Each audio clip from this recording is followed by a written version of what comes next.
motoka bakuwampya amafuta tosasula bakuwa wardrobe eyokukyusa milioni ezi kugula matayi milioni 5 ate kati bayinza n'okuba bazongeddeko amafuta onywa full tank oyina diplomatic passport osobola okugenda wonna w'oyagala buli lwemugenda ku trips ezo ze mugendako baba baliro ba $100 buli lunaku bwemba sirimbye $100 ye 10 si lutono abantu bamwe beetaaga obuntu butono nnyo kwata ebibiina by'abakyala ne bwe biri bitaano kolerako ebibiina by'abakyala ne bibeera 100 gula ebintu emwe ebigenda okuyamba ebitagenda na kutwala sente. I'll give you an example. Singa osanga ekibiina nga kikola niigiina ne bw'okwata emitwalo aga n'oteeka mu nsako yaabwe n'ogenda nga gwe omubaka oluusi oyinza okuba ozungazunga eyo otambula n'osanga mikwano gyo gino egikola mu industry n'obagamba ne bakolerayo amaseppiki aga amanene n'ogula ne tenti. Kankuwa ekyokulabirako Serukenya yatwalwa ne Ssaabagabo wano nene bw'aba tali mu constituency ebintu byetambuza tenti weziri abamanye Lweza tazibanja takola kiziizo ziri Lweza 24/7 gwoza agalira ng'otwala tenti za sente meka abantu bo mu kyalo gwoza beetaaga ki kwata ebiseppiki kwata amasowaani kwata tenti kwata ebyuma bya disco bibawa aba constituency nga buli ayina omukolo babafiiriddwa bajjawo ne babitwala. Togenda kulako omuntu akayanya mu constituency kwata abavubuka bagulira emijoozi gya sente meka emipiira genda obanoonyeza obasakire kubanga obeera MP. Waliwo agambye nti balina loans leka naawe loans bye bazeetuusaako olwalyo kakino kanki kugambe ababaka abasinga naddala abagira ku kaadi yaffe ya National Unity Platform batono nnyo abaateekamu sente abasinga bayitawo ku maanyi ga mbuleera.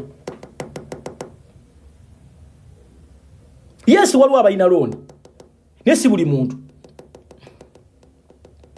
Waliwo somehow kale baateekangamu naye era si ze nnyingi. Obuzibu obuliwo era kino kankigamba ababaka abagenda mu parliament. Bannange mugenda mu parliament eyo mwewala okulya amabanja.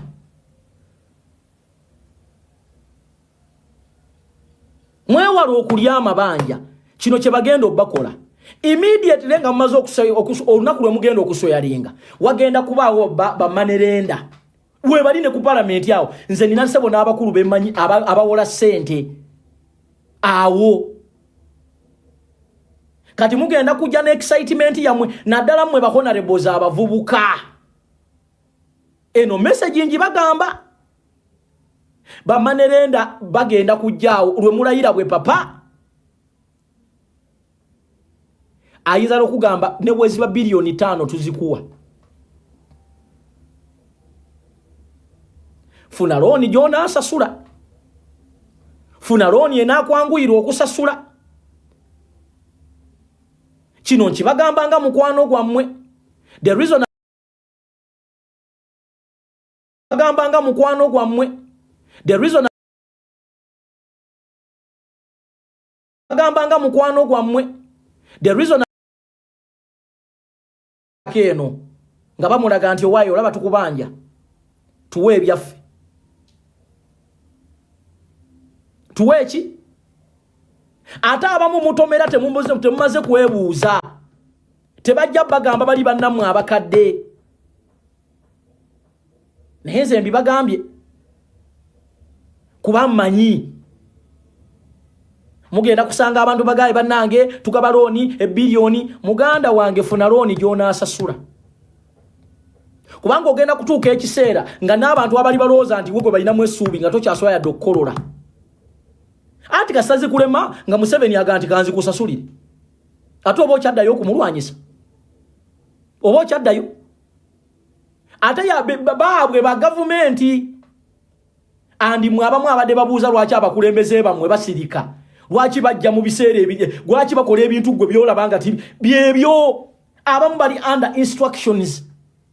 Bw'omala okulya either bunira oba yogera ebitakwatagana oba bulira ddala. Ojja kulaba omuntu eyayogezanga amaanyi, omusajja tumutwala nga ne bw'omunyeenya tavaamu yadde okigambo, wabanga kasiru.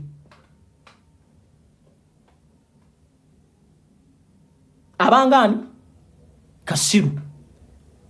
Bino tubibagamba kubanga tumanyi gye mulaga. Eyo no si ebadde topiki yange. Just njagadde twogeremu naye ng'ekyankoseza vidiyo eno nabadde njagala kulabula ku bayimbi baffe abalungi abo Pallaso ne Saha. Bakama bange mbaagala nnyo. Kibojja mobile services. Sebo taata Kibojja mobile services. Lwaki tompaayo essimu? Mpaayo essimu. Otunda amasimu.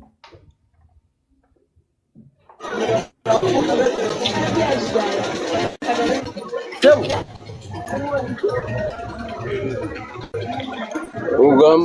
Manager wa. Yendi ogamba otya?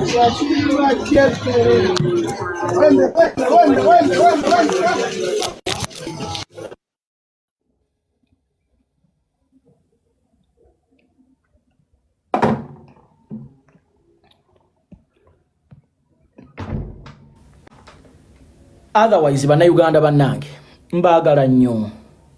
Abambuuza bane munzikirize neebaze. Waliwo omukyala waliwo omukyala bamuyita mukyala ni mukyala Zubeda Zulaika. Mukyala oyo ayambye nnyo abantu. Mukyala musiraamu, mukyala ayagala nnyo abaana b'enkyukakyuka. Ekirala banne mwebale kusabira Ashirafu. Agenda ateera njogeddeko naye leero. Njogeddeko naye ali mu ddwaliro sajjale yawedde naye atwebazizza. Aneebazizza omanyi kyangambye. Angaye naye musajja gwe singa abantu bamanyi obulungi bw'oyina. Ne ngamba ate nakoze eki. Ati nina bwe natadde kugwocha wano. Nina bwe natadde kugwocha wano. Nenga mwagala bafu. Nze ne bwe munkyawa naye njagala omuntu nabeera mulamu. Kati mwandira byashirafu afudde ne mujja ne mutandika okwogera ne mumuwaananga bwali omugundi omulungi mugenda kunzitira e Uganda wano. Ekyo kyonkimanyi. Naye ng'ekinanzisa mazima temwagala bagamba mazima. Kati omwamututte n'abeera successful wuyo atandise okuba ku matu temumwagala nga mulamu. Sometimes some of us have to tell you. Muli badembo okututta. Nze kyemmanyi temunjagalira ddala. Naye sifaayo. Yababuulira amazima oba munyiiga oba mukola ki mwe mumanyi. Ashirafu musimu kati atirisa agenda atereera. Abadde afiira mu nnyumba. Abadde afiira mu nnyumba. Mulekerawo okutulindanga nga tufudde. Mune mujja ne mukwata emizindalo ne muogera. Bwe mbadde omulamu nga noonya obulamu nga mbadde temubumpa. Mulwanira obuzindalo bwaffe ne mukwata mwe. Era njagala okwebaza abakulembeze. Ashirafu seba ankubidde. Ankubidde. Nangamba muganda wange. Simanyite akyakukuwa dinga ne mubuuza wateredde. Nanga anti at least nina mu obulamu. Ne mbuuza waliwo akaganye. Nangamba lindako. Nga okay. Oyo ye Masaba. Mwane letera mweno struggle. mwaneretera wenayogera ko waneno ku babaka abamu ne munyiga naye namwe benyiga tinabawulidde mukaaba ababaka temukyali temunnabategeera mujja bategeera mulinde balayire mulinde balayire mujja kutegeera be baani abasinga abo wano bakyekwese nze nasigaza president wange Kyagulanyi yamanye ennaku yange era waatali mpulira nga n'omusujja gunnuma sajja oyo yatutegeera sajja Kyagulanyi yatutegeera taata webale kutegeera masaabawo munange nkamange president nze tebanjagala mbogerako nembalemesa omugaati era bampulaningira kumpamba era kyemmanyi lwensulawo lwembala naye tewali buzibu sibalinaako buzibu bamutuwamba bamututta mwe mumanyi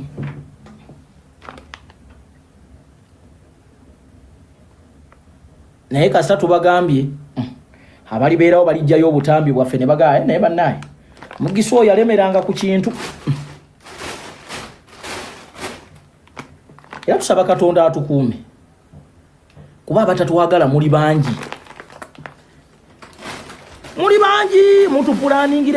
mutupulaningira emisana n'olweggulo naye nga ate mutupulaningira jasi olw'okuba tuvaayo ne tulwanirira abatalina maloboozi instead of okutwebaza ate mutupulaningira kutujjawo kale wano olaba mwali mutandise wano nenda babakomredi abamu wano ku internet nga sebo mbulutiika abakwasa ensonyi okwogerako kyakagwanidde kakati bwafanga mukola ki nga mutandika okola video nga mujja video ze kale muli babi nnyo bantu mmwe bwafa ndi buli omu ajja kukola video n'abatamwagala oleba analyst wano batikitooka bamwe naye bameka abakeera ne bamwogerako nti bulutiiki tumwetaaga hypocrites wano mwepankapanga nti mwagala Lumbuye abasinga wano mwankubiranga n'amasimu nga muŋŋamba Lumbuye tomubanja namubanja natuuka ekiseera nga abakomredi bennyini bankubira amasimu weesibye ku musajja muveeko neŋŋamba ssebo leero Lumbuye enkya lwange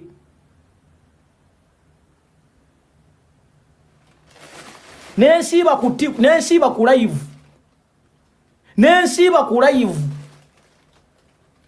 buli kimu ne tukikola kati olwali osanga omujega nga anjigiriza Lumbuye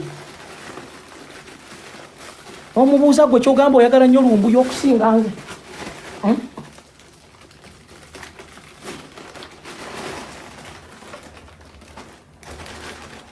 baanammwe fe just tusirika busirisi noga oba n'engeri ndowooza gye twakula sikyayagala ntalo sikyayagala biki nze kati nasigaza buntu bulamu kitegeera ensi ngirabanga bweri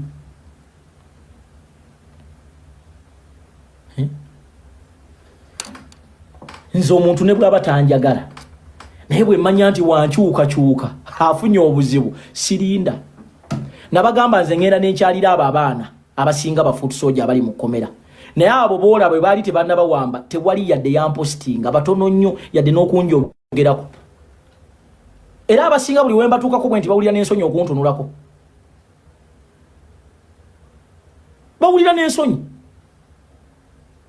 kubanga abamu balowoozanga nti be baali basuubira nti bali bakyaliranga mu makomera si be bagendayo tebalinnya nayo naye nze n'abalala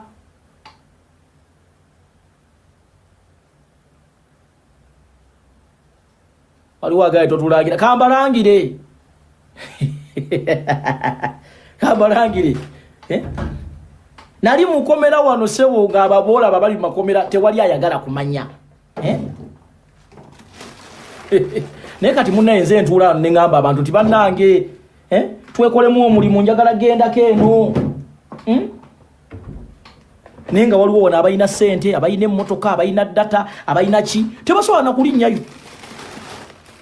n'abamu be mulaba bagenda okukyalira ku basiba abo bagendayo lwakwejja ku puresha yammwe gye mubateekako naye singa tekibadde ekyo tebalinnyayo agenda naye ku byakafaananyi ke n'akatereka bwe mulikeera ku makya ne mutandika omulangira ntakyalira ku baana ng'akajjayo ng'akateekayo tagendayo nti agenzeyo genuinely no kwebejjako bali bize nnyo abasinga bali bize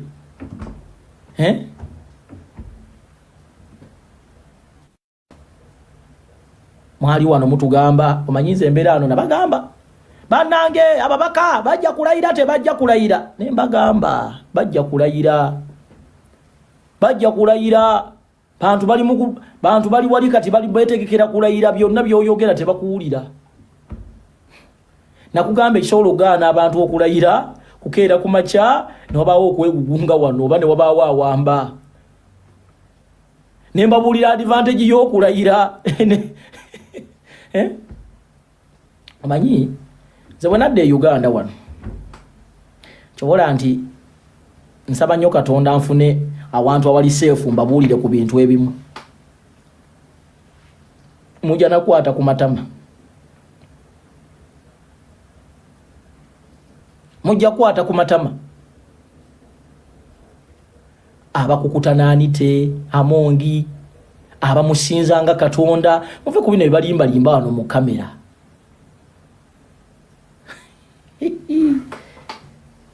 njogera bino mbazeemu amaanyi mbagaye nti muli kulwammwe Parliament yatugamba erituwa lipooti ya postmortem ya Honorable na Kimuli bagituwa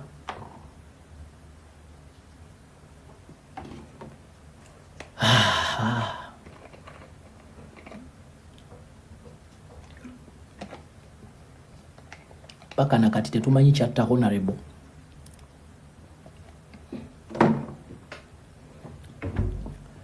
badde bayise etteeka lino ya sovereignty bill badde baagalamu ekintu kimu bakiyita economic sabotage ine ebisigadde temwabadde economic sabotage kawaayiro ke bagenda okozesa okusiba abantu oba nabyabufuzi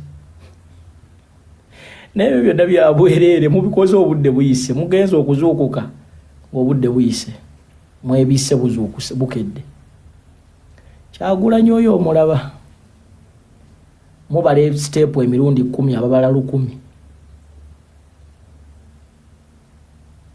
kati mulinze bwakomawo nga muvunaana omusango guliwa yagenze mu America n'abuulira abazungu nti wano mu Uganda tulina aba political prisoners aba alimbye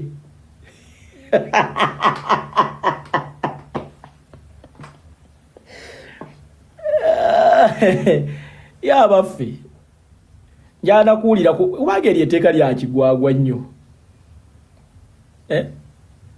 otyanga omuntu akukuba emiggo naye nga akugamba nti gamba nti kino kijiiko naye nga olaba fooko ba eyes have it bonna baavuddeyo n'abatabeerangako mu parliament naye ababaka ba parliament naye naffe abantu we are the people to blame bwe tutuuka okulonda tulonda ssente tulonda tribe tulonda simanyi gundi mutabani wa gundi kati whom are you going to blame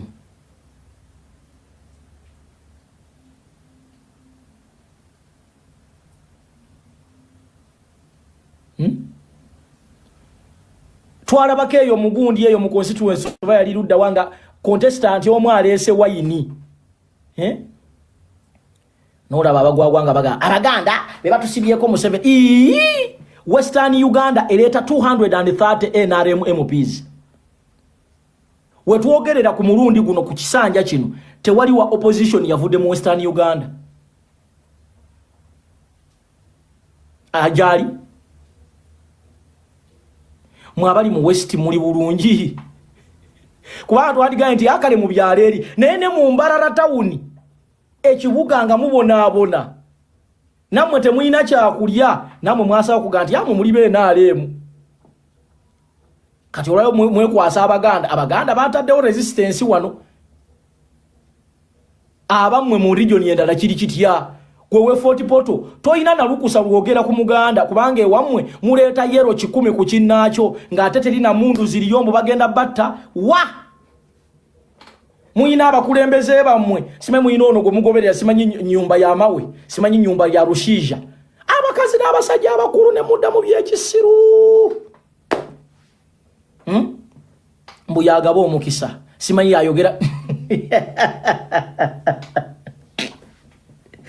ayi mukama Katonda wange eggwanga lino tuuka kene waffe mbali baavu bazibu banaku bo barabanga banyenye emitwe mbu bagisu balina simanyi solidarity balonde enaalemu oluvanga batandikoga abaganda si baganda mwe namwe mutulage nti mukoye bayi nga temulonda bantu bano bwe bajja mu constituency zammwe mubawo obuzindalo ne boogera nagende Butiru ewaffe eri nga nyenze kwesimbawo ne muga ffe tuko twagala wa NRM kati wa NRM MP wa mwe Butiru simulabangako yadde ku floor of parliament yadde okukolola takolola tayina wo omulaba kati oyo abakikirira ati actually ne Butiru okugitegera nze njitadde ku map single-handedly nze situde constituency. I'm the acting MP of Butiru constituency. I've never seen our MP even on the floor of parliament, even greeting people. But these people of ours, the voters of Butiru, after taking Marua, they said, Now, then you wake up and you start blaming opposition. How do you start blaming opposition? Imbale, you voted NRM. Bududa, you voted NRM. Burambuli, you voted NRM. Sironko, you voted NRM. Budadiri, you voted NRM. Buburo, you voted NRM. Namisindwa, you voted NRM. How do you start blaming Bobby Wine? Does Bobby Wine stay in Namisindwa? Does Bobby Wine stay in Namisindwa? Does Bobby Wine stay in Bududa? Is it Bobby Wine who imprisoned the MP Agnes Nandutu? Huh? Does Bobby Wine come from Buburo? Huh? You are there making for us a noise how opposition has not fought for you. Namwe abalonda NRM mwagala opposition yebe balwanirira muli bagwi baddalu. Sango kuno baganda bafa baveyo mungi mwaleta yero yoka mwekwasa eno opposition. What opposition yatutunze? Ewa walonda ani? Leka abalonda opposition yabwe boogere.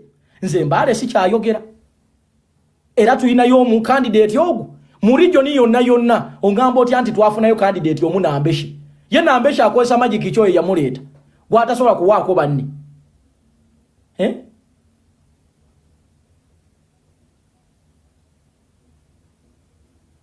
Waliwo agambye Museveni yalondebwa.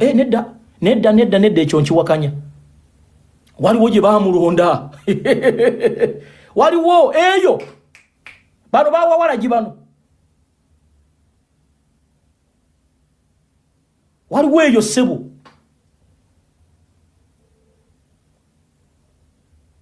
Ayi afuna yoko obutonotono.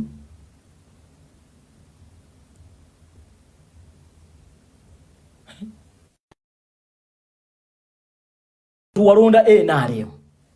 Ababaka walonda NRM. Atojja wano otulekanira. Kati nawo wayigara east obuuzaaki. You have no moral authority to ask about services because you voted for securing your future. Mwali mukyale yombo mulonda simanyi Museveni yabawa PDM. Kati mutulekanira.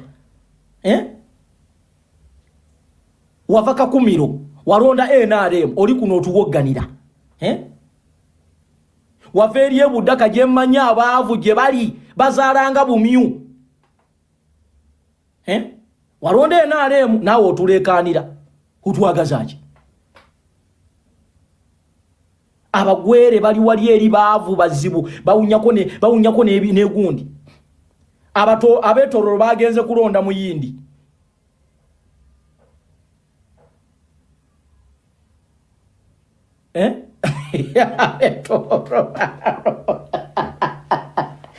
abetoro balose mu yindi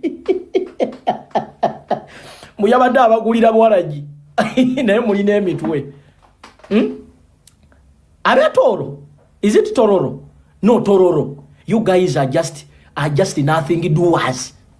So in your capacity, young people of Tororo, educated youths of Tororo, mothers of Tororo, you had to send an Indian to represent you.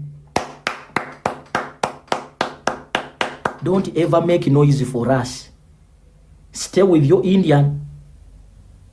Don't ever even open your mouth that you need services. You voted for an Indian.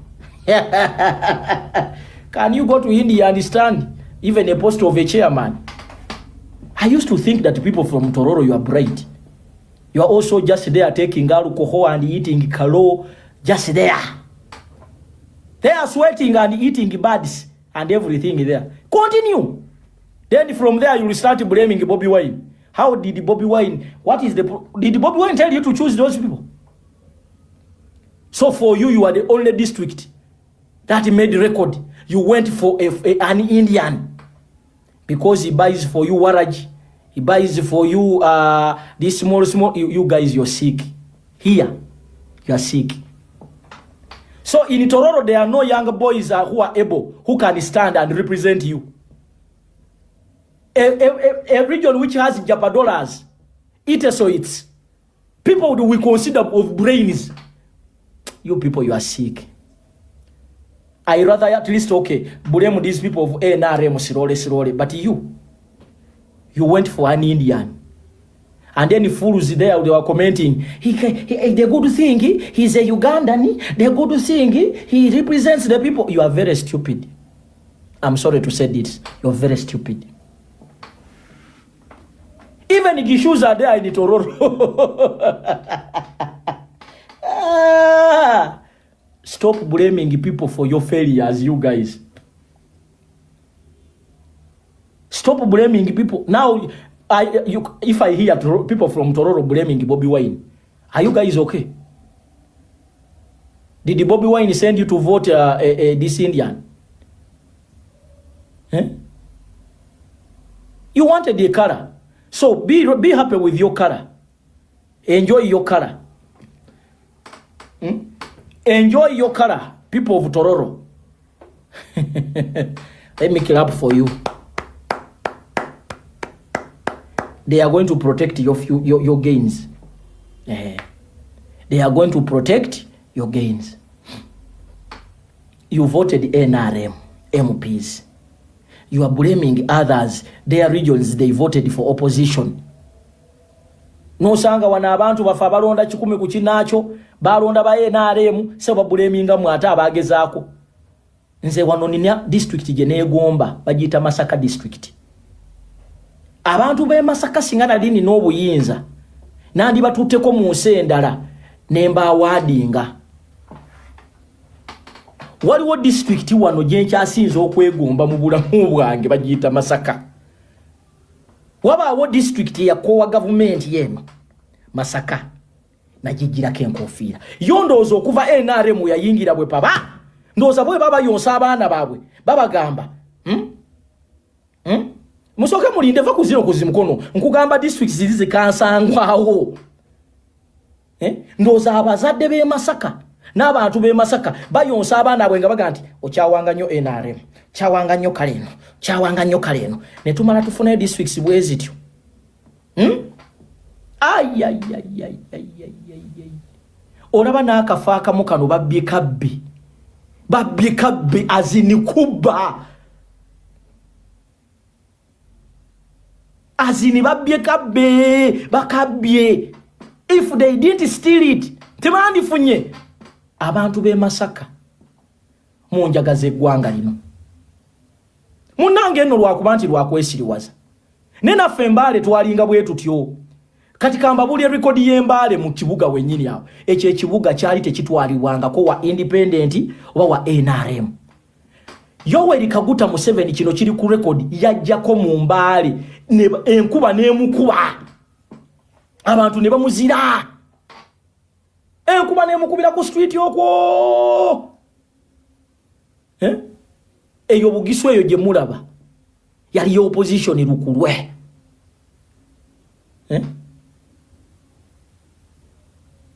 yali opposition nga Museveni ebimu ku district zaatayagala bagiyita Mbale region naye olwaleero osanga abantu beegirisa muli eri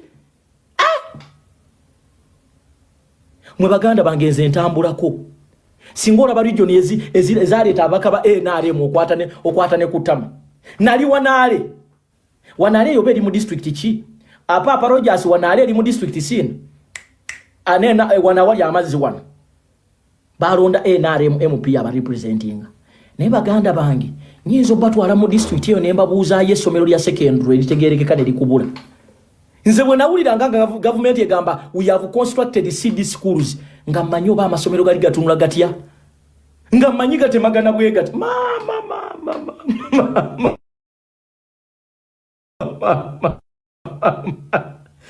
natuuka nene CD school egamba ddala kituufu dine gwango okaba bwoseka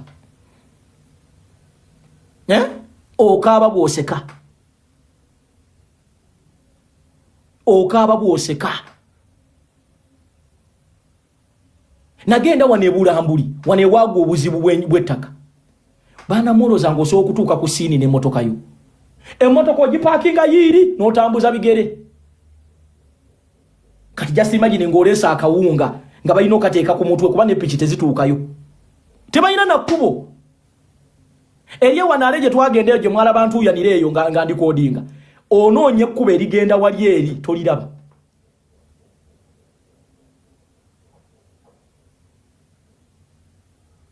onoonye essomero eritegerekeka buduuda ono gundi gy'abadde representing oyo Agnes Nanduutu buduuda onoonye essomero eritegerekeka eddwaliro eritegerekeka oyinza okutambula district yonna n'olwa n'eri nawuliranga edda nga batuwaanira simanyi Nandaala Mafaabi akoledde nnyo Budadiri West naliyo omanyi lwaki Nandaala Mafaabi baali bamulonda yakwata abalonzi be buli lwakutaano olusembayo mu mwezi bagenda ne bafuna sabbuuni ne bafuna amafuta oba neki ekirala kyabawa bukati olwo region yekulaakulanye nze njaga saagala nnyo waliwo engeri Africans ngeri gye batusomesaamu politics ono w'okubeeginga kati kutundu ya region nga Moses Ali gyakulembera Moses Ali webale nnyo oleesa example ennungi region gyakulembera mweno kamba buli olaba zino region Eastern Western banayo obwavu obuli eno at least ko bwoba oyagala okuwulira obwavu obuwunya nga ne bwe batoyogedde obuwunyiza gendako mu Northern region gendako bugenzi mu Northern region bwoba oyagala okumanya nti Uganda obwavu buwunya gendako mu Northern region ng'ogyeko zino ziriira zigulu yingira otuuka e Karenga district n'onoonya loogi nekubula n'otuuka okunoonya loogi naye mmwe bantu bange Uganda eno tuli bubi Mukama atusaasire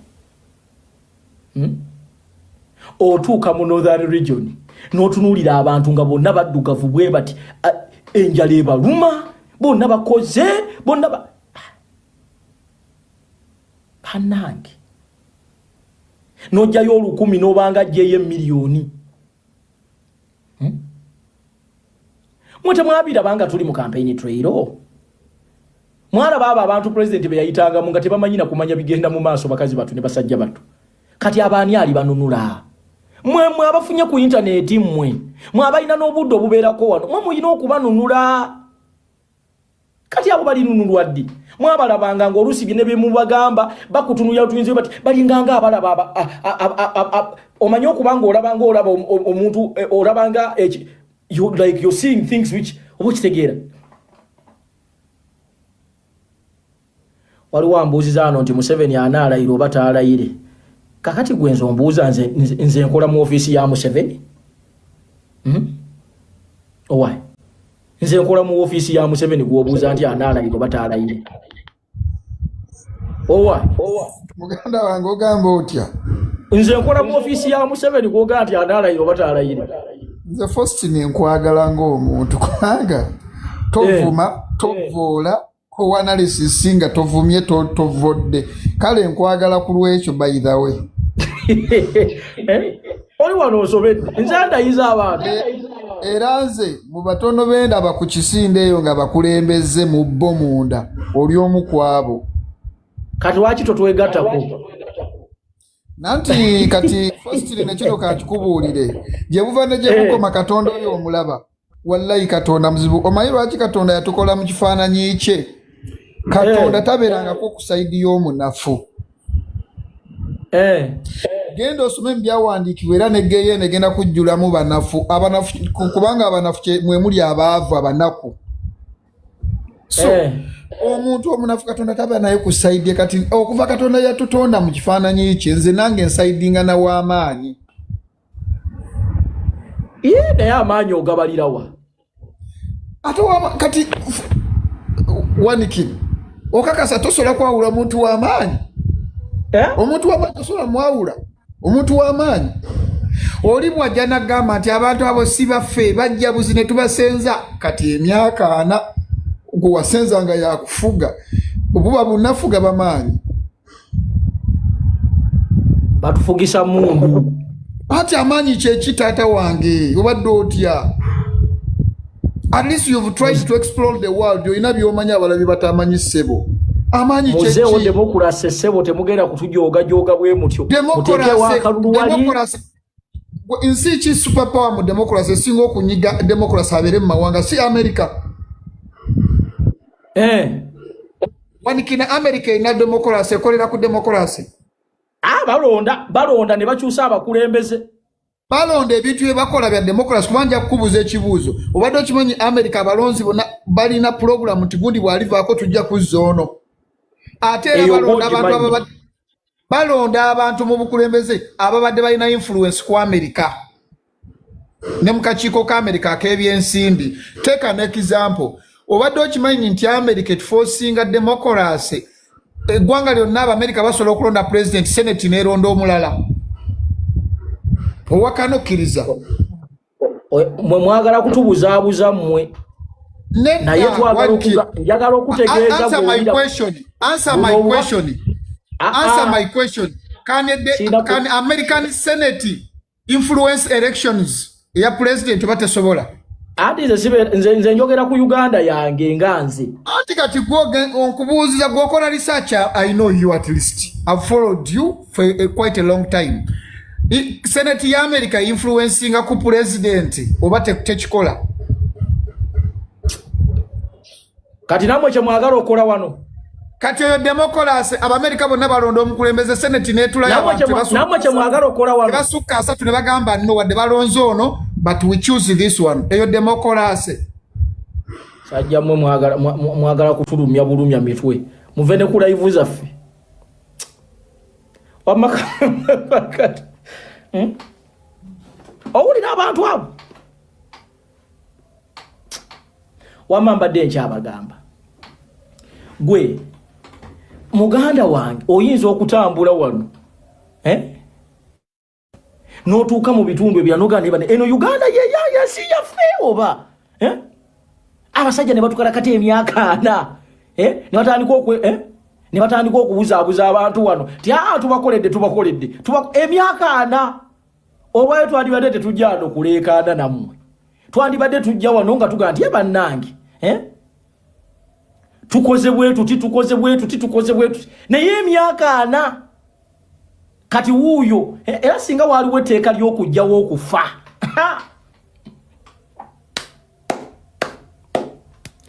bannange leero tunyumizaamu munzikirize mbasiibule ani ono ayagala okuteesaako kankuyite muganda wange oyogereyoko katono onve wano naye munansonyiwa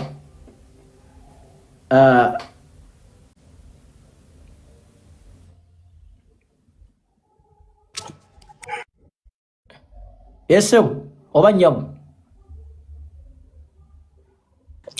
Sebo nkulamusizza kale taata nange nkulamusizza sebo just mbaddeko nga mpulira oyo omwami ng'agamba nti ate Senate neronda Senate egenda okuvotinga out omukulembeze aba alina ebintu byakoze okumuggyako ate era omukisa neddamu neeguwa abantu ne baddamu ne balonda process kati ye alinga agamba nti Senate yeesalirawo abantu ani alina obbakulembera ndowooza abantu ekintu kyabadde agezako referring a electoral college abantu abalonda omukulembeze be bamu kubasalawo abalonda omukulembeze wa America but nti we byawukanira nti abantu bayinza okulonda omukulembeze omulala then electoral colleges ate ne zijja nga zisazeewo omulala kati ate era balina process gye baddamu okusobola okulaba nga bafuna omuntu omu ensi yonna gwegenda okukkiririzaamu. Ekyokubiri agenze n'agamba mbwa basayidinga n'ow'amaanyi era Katonda asayidinga n'ow'amaanyi era naye awagira w'amaanyi.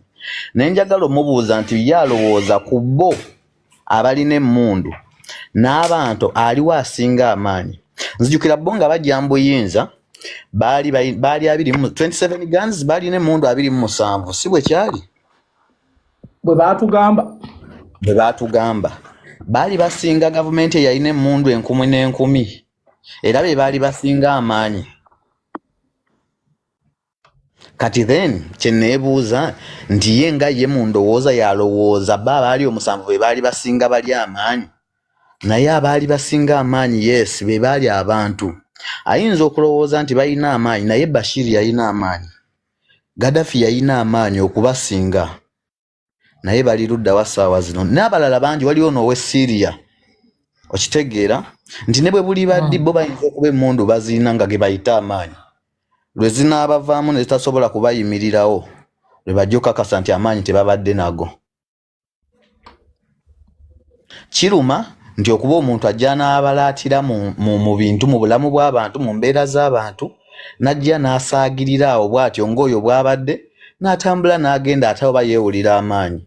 Naye gavumenti nga zikyuka abantu abo baba babamanyi. Obeerawo awo ng'abantu bakulaba nga bakumanyi nga si basanyufu. Gavumenti lwekyuka lw'okakasa nti baali bakoowa n'abadde akusekera lw'okakasa nti abadde yakoowa. Kati ebintu ebimu abo bayinza okuba bawagiza like excite kukyamuukirira nga bawagira lwa kukyamuukirira naye bagende empola. Bayinza okuba bakyalina amaanyi nga bo bwe balowooza nga n'obuyinza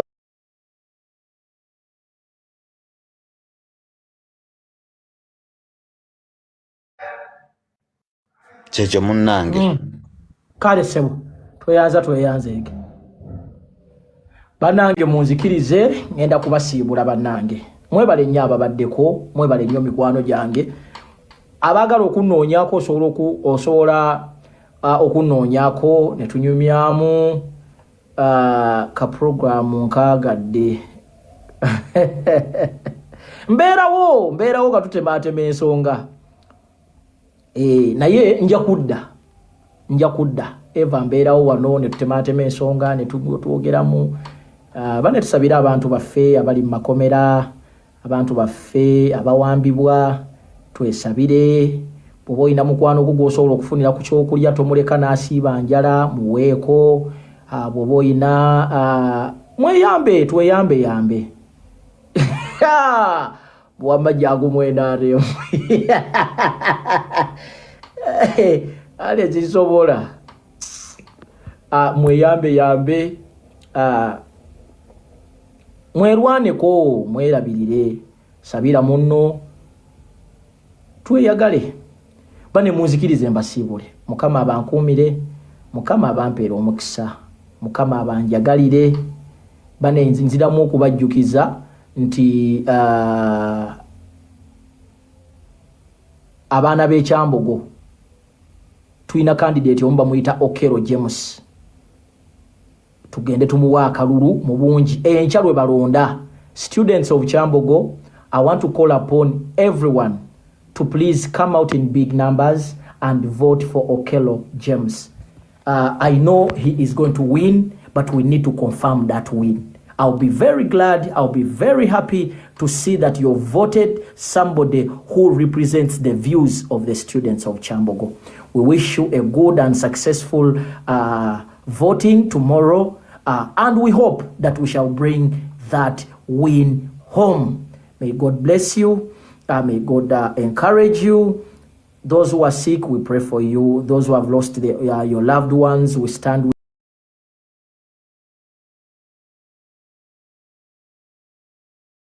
you. Pray that God guides you. And those who are looking for jobs, we pray that you get those jobs. Mukama bankumire. Mwiraba.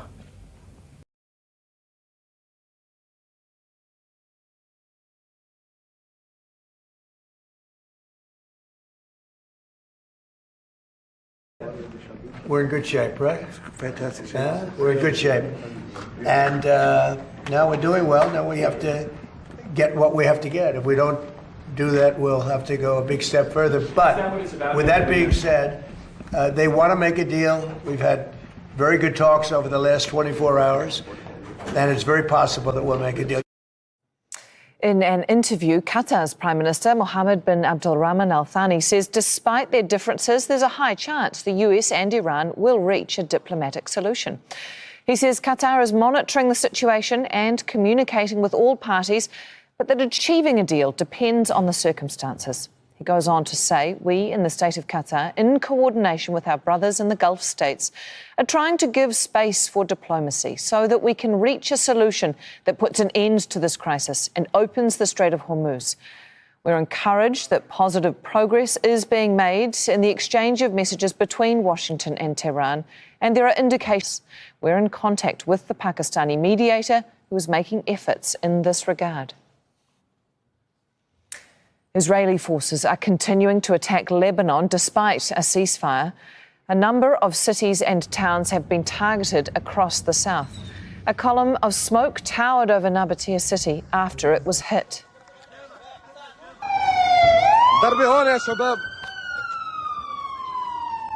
Israel says it's killed a senior Hezbollah commander in a strike on southern Beirut.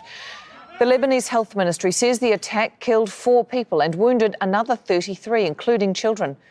Army officials say Malak Boulout led Hezbollah's Radwan forces, a unit that carries out missile and drone attacks against Israel. Hezbollah has not confirmed the assassination. Zena Khora has the latest from Beirut. We are at the site of Wednesday night's Israeli strike in Beirut's southern suburbs. The first time the Israeli military has hit this area since a U.S. brokered ceasefire was announced. The building behind me was hit. It is being described as a targeted assassination. And that's the way Israel is framing this attack. It's saying it is a precision strike, really trying to say that nowhere is off limits. This is the message that people here are understanding, because that ceasefire really has been only in name in the south of the country, which remains an active war zone. But since the truce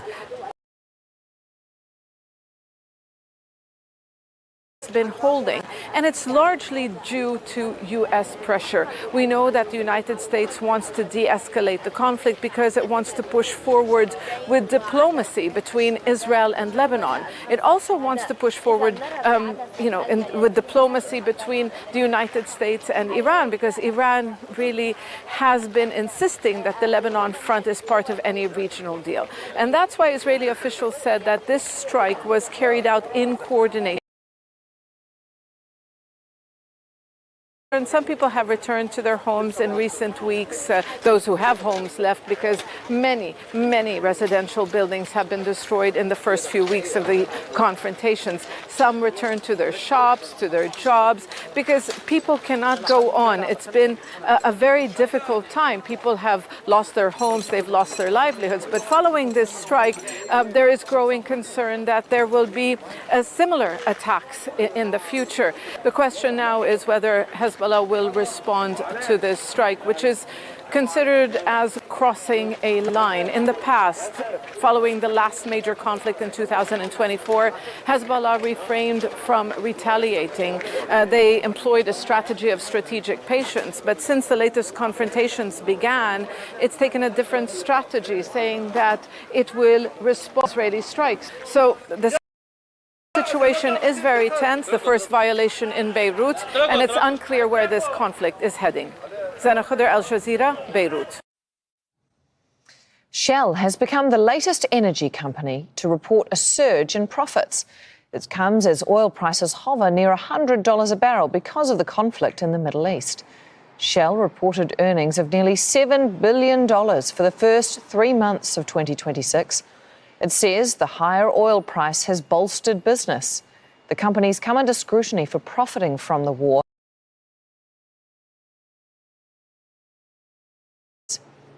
Robert Palmer is a Deputy Director of Uplift. It does research and analysis on the transition to move away from oil and gas, and he joins us now live from London. The price, as we just said there, Robert, around about $100 a barrel, where it has sat since early March or since the start of this war. How sustainable is that current price? Yes, so the Strait of Hormuz, which is currently closed, has about 20% of the world's oil and gas supply, and that has all been taken off the table. And so higher oil and gas prices are really starting to hit home. So you can see that in higher petrol prices when you're trying to fill up your car. We're going to start seeing it feeding into higher food prices because fertilizers based on petrochemicals are harder to get. We're going to see it in higher prices. Sustainable. And is the financial costs for countries that are currently dependent on oil and gas for their energy needs, and is really hastening a move around the world to more renewable energy supply. It's not really a surprise. Lead to a sharp rise, which would get passed on to consumers. So what then is your response to that news of the profit from BP when they call it an exceptional result? Well, it's certainly exceptional for BP and its shareholders. And I think it really highlights that, the very few people who are benefiting from these high oil prices are the petrochemical companies such as BP and Shell, both of whom have recorded real windfall profits. And the rest of us who are seeing higher costs in terms of our electricity, in terms of our petrol, in terms of food, in terms of a whole range of other products are bearing those costs. And so I think it really highlights the need to move away from our current dependence on oil and gas towards renewables and greater electrification. And you can see this around the world, where you can see in solar panels, greater uptick in electric vehicles, greater uptick in electric heat pumps as opposed to heating homes through gas. And this is really the way in which prices secure energy, and we're also not continuing to pump oil and gas, which produces carbon emissions and harms the climate. Yeah, I should just clarify for our viewers. I should have said Shell and I said BP. That was my fault, not yours. Either way, no matter which company it is, none of them have done anything directly to influence this price of oil. This is just capitalism, right? Oil prices are higher because there is more demand for it at the moment. Is it really? I mean, I think what we're seeing is a huge reduction in the supply of oil and gas, and that's leading to higher prices, which companies like Shell and BP are really benefiting from. They've done nothing, as you said, beyond be companies that are producing and dependent on fossil fuels. And so in some ways, it's not really about blaming Shell or BP, but it's blaming our current energy system where we are so dependent on oil and gas. And this crisis, this is the second energy crisis we've had in 5 years, is really bringing home the costs of our continued dependence on oil and gas. And, we're in a place where the overfitting are companies and, volatile oil and gas prices are bad for almost all of us. And so, we obviously want a really quick resolution of the conflict in the Gulf. The humanitarian impact has been really extraordinary, but also the impact on people's bills and other costs is really high. In the medium to long term, I think it will really hasten a move away from oil and gas towards renewables. Can I talk about that then? Because you have mentioned a couple of times now our enormous dependence as humanity on oil and gas. But can we really make that shift to renewables? Is there enough infrastructure? Is it not still really cost prohibitive? Is there even going to be enough motivation once the Strait opens and oil prices inevitably come down some? I mean, we're already moving at pace towards renewables, and renewable electricity is now the cheapest form of electricity. So from a pure business case, moving towards renewables is the obvious solution. And the other week, you saw the chief of the International Energy Agency make exactly the same point. The business case for more oil and gas drilling is pretty weak. The business case for investments in renewables is pretty strong. And that's why you can see countries around the world really investing in renewables, particularly countries that don't have their own supply of oil and gas, which is the majority of countries in the world. So it's economics that's driving this. And we saw an uptick in renewable investment following the invasion of Ukraine and the increase in particularly gas prices. We're seeing that again now. Each year we break records for the amount of, for example, solar panels installed. This is the future. Oil and gas is the past. Robert Palmer joining us live from London. Thank you very much for your time.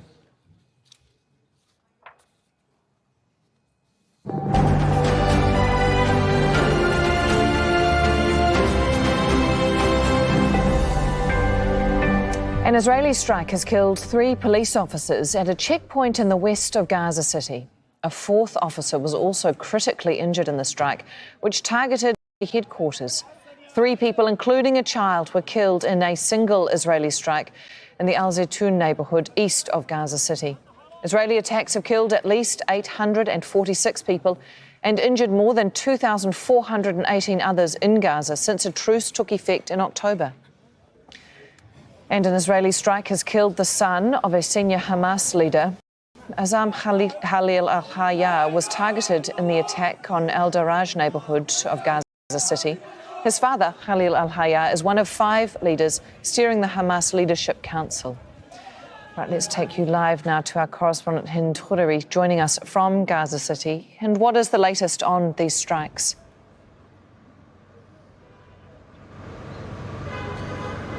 Well, the latest was the attack on the police officers, where it's very close to our office. It's in the western parts of the Gaza City, and we heard the loud explosion, and it was very close to us, and suddenly we heard ambulances, sirens, and our cameraman went to the scene and collected some footage. And those who were targeted in this attack were police officers, and the security post that is attacked is in the middle of a very big makeshift camp where Palestinians displaced from the northern parts of the Gaza Strip, from Beit Lahia and Beit Hanoun, are currently residing. So we saw children crying, women being injured, and it was a harsh moment. Now, we have been also seeing a deliberate target on all vital services across the Gaza.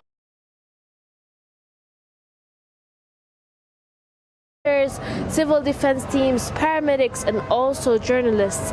And in the past couple of days, the wave of escalations is rising, where Since the hours of the morning, there has been a couple of attacks in the Zaytun neighborhood, in Al-Daraj, and now in the western parts of the Gaza city. So there's a state of frustration, of fear among Palestinians that in any moment another attack is going to take place. And all of these attacks coming as there are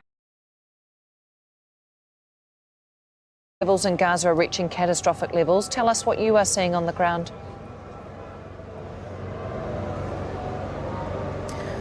Well, the impact of the 2.5 years during the genocide is actually being shown and demonstrated right now on cases.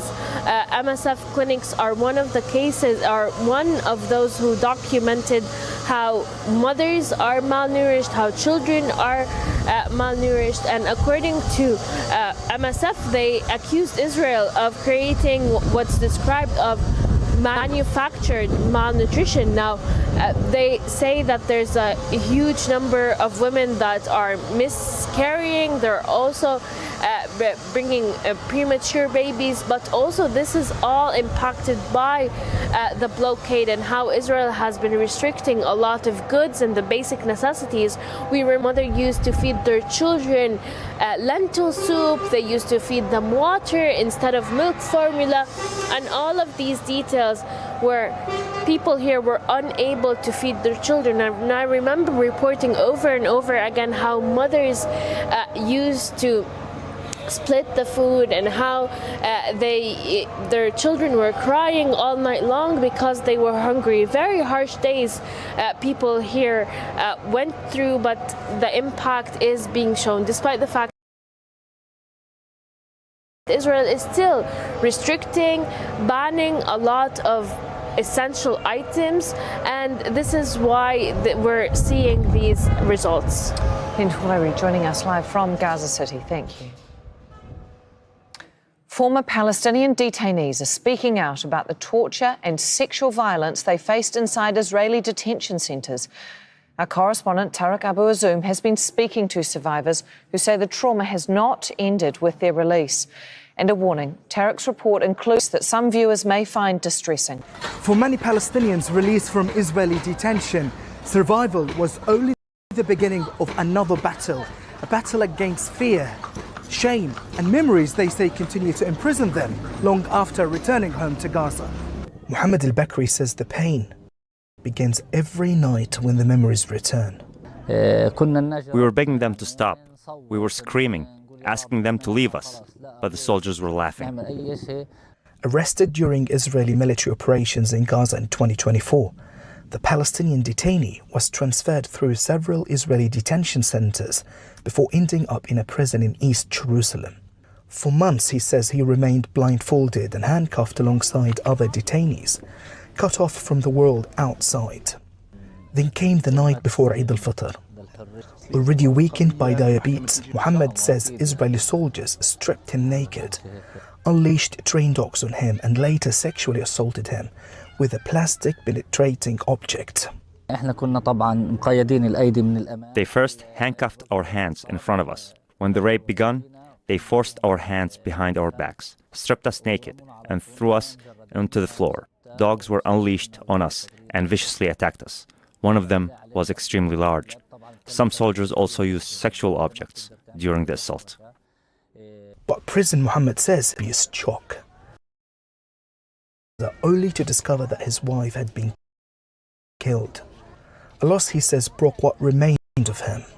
17-year-old Ahmed was detained near an aid distribution point run by the notorious Gaza Humanitarian Foundation in Rafah while trying to bring food for his hungry family. And instead of returning with a flower, Ahmed returned carrying fear and trauma. He says he endured degrading sexual abuse. His identity, fearing bullying and social stigma. Israeli female soldiers suddenly arrived and handcuffed us. They stripped us completely and restrained our legs with metal. I was confined in a very small space, and then 8 female soldiers appeared fully naked and started to touch sensitive organs in my body. They filmed us and forced us to repeat degrading sexual words. The Urumed Human Rights Monitor says these testimonies are part of The Genocide Behind Walls, the organization documented accounts from released detainees describing how male detainees have received degrading treatment inside Israeli detention facilities. Ahmed and Muhammad, mentioned in your report, are two cases of dozens of cases we documented in a new report of sexual violence against Palestinian detainees practiced by Israeli forces inside Israeli places of detention. We have documented 7 forms of sexual violence, including rape and threats of rape as well. For many former detainees in Gaza, prison did not end at the cell door. The trauma still follows them home. Tariq Abu Azzoum, Al Jazeera, Gaza City, Palestine.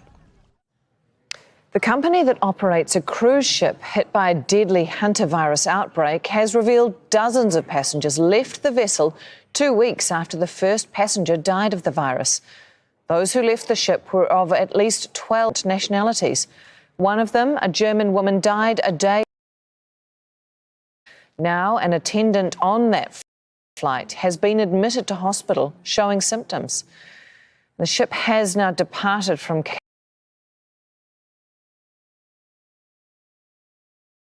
to dock. The ship's now heading to the Spanish island of Tenerife with nearly 150 people still on board. Jonah Hull reports. At sea for more than a month, they'd set off from Argentina in sun hats on an Atlantic voyage, now disembarking off Cape Verde in hazmat suits. A holidaymaker and 2 crew suspected of carrying the Hanta virus, being sent into medical isolation. They leave behind them more than 140 passengers and crew of 23 nationalities, the focus of international concern and attention. At the present time, we have 8 suspected cases, of which 3 have died, 3 have been confirmed, and these cases are all associated with the ship. The dead include a Dutch couple and a German national, while a British passenger flown to South Africa is in intensive care and another is being treated in Zurich. Medical authorities in South Africa and Switzerland say they've identified the Andes strain of the Hanta virus, one that can be transmitted between humans in rare cases, brought on board, says the World Health Organization, by the Dutch victims. And because this is Andes, we know typically most people are infected through contact with rodents or their saliva or droppings. But this one particular virus has been associated with some limited human-to-human transmission among close contacts and past outbreaks. WHO officials say they believe the overall public health risk is low, and they deny that there are similarities with COVID-19. Many remain unconvinced, like the authorities on Cape Verde, who denied the Dutch-flagged cruise liner the MV Hondius permission to dock for several days. The ship will now skirt Africa's west coast, bound for Spain's Canary Islands. It is expected to arrive within 3 days at the secondary port of Granadilla de Abona. It's a port with very little activity, located 10 minutes from Tenerife Airport. A joint health assessment and evacuation will be set in motion there to repatriate passengers. The drama then may be approaching its end. Hysteria on shore, said one passenger, that has not been matched by all on board. Most people on the ship have responded calmly, the opposite of what has been said on the news. This virus is not a new virus to the world. If it was going to be a pandemic, it would have happened a long time ago. Those still on board are said to be asymptomatic, told to stay in their cabins. A dream journey not yet over, but all would prefer to forget. Jonah Hull, Al Jazeera. In Somalia, the World Food Programme is warning the country is again approaching catastrophe after repeated failed rainy seasons and major aid funding cuts. In a new report, it says up to 6.5 million Somalis are expected to need urgent assistance this year. Particular concern is focused on Puntland, the semi-autonomous region in northeastern Somalia along the Gulf of Aden, where drought has devastated livestock and dried up water sources.